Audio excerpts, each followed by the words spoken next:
ये हरम की दीवार है। الحياة يلهم الطامحين ويشهد الهمم بروح مفعمة بالأمل، فالعمل مع الشيبة لا يتوقف والعطاء لا ينقطع ما دام القلب ينبض بالإيمان والعزيمة تتجدد باليقين. هذا درس عظيم تعلمناه صلى الله عليه وسلم في قوله: إذا قامت الساعة وفي يد أحدكم في العمر الأخيرة لتزيين ما بقي والاستعداد للقاء رب الأرض والسماء.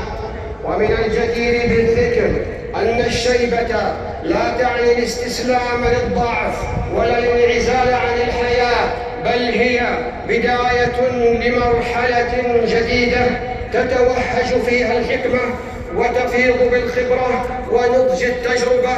في هذه المرحلة يصبح المسن نبراسا يضيء طريق النجاح للناشئين. أسس الحياة يلهم الطامحين ويشهد الهمم بروح مفعمة بالأمل، فالعمل مع الشيبة لا يتوقف والعطاء لا ينقطع ما دام القلب ينبض بالإيمان والعزيمة تتجدد باليقين.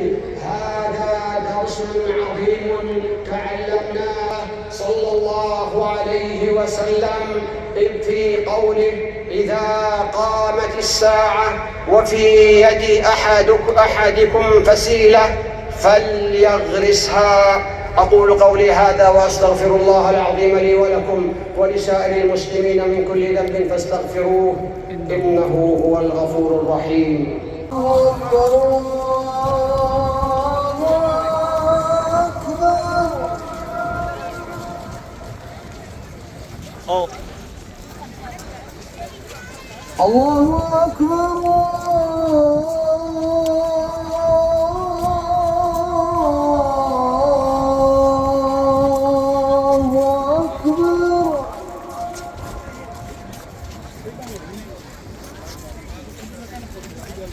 आज तो फुल थे अभी।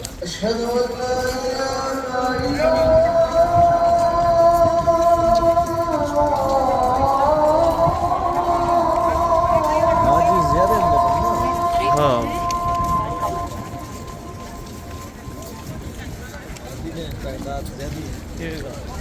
أشهد أن لا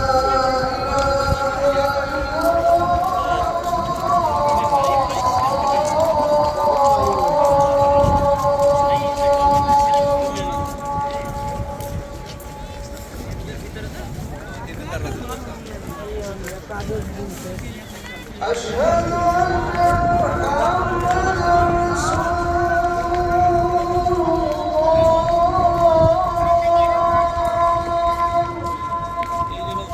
محمداً मामा पीछे। أشهد أن محمداً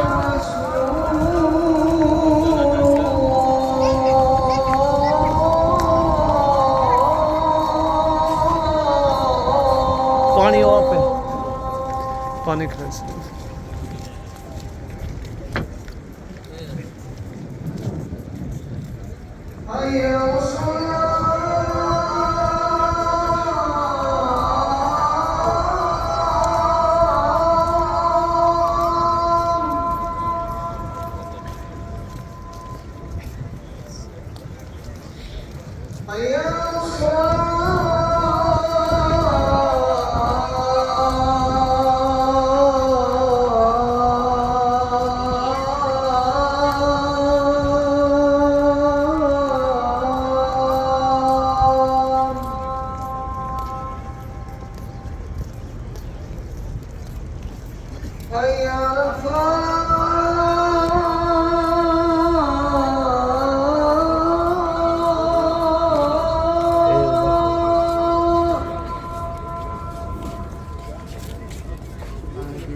हाँ حي